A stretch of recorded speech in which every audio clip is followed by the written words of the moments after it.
Уже 2 года, как во всех средних учебных заведениях Абхазии, введена обязательная школьная форма. Многие семьи отнеслись к такому решению положительно, так как форма приучает учащихся к порядку и дисциплине, а кроме того, это придает каждой школе особую индивидуальность. Несмотря на все плюсы введения школьной формы, ее приобретение обходится родителям недешево. Так случилось, что в Абхазии немало семей, которые и вовсе не могут ее купить.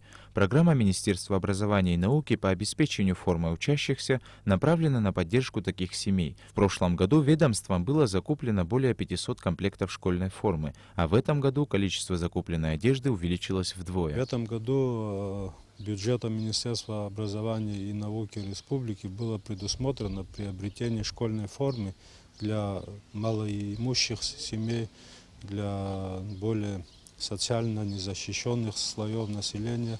И мы приобрели более 1000 комплектов школьной формы. С нового учебного года дети уже будут иметь возможность без каких-то проблем пойти красиво одетыми в школу.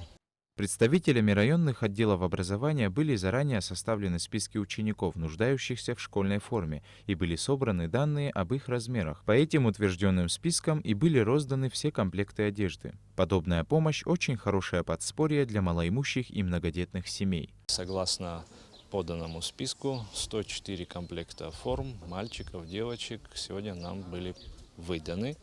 В ближайшее время они поступят, собственно, в школы, где будут переданы учащимся. Огромное спасибо и руководству страны, и Министерству образования за предоставленную возможность как-то помочь нашим учащимся. Это очень большая помощь для нуждающихся семей, а их, как известно, у нас немало.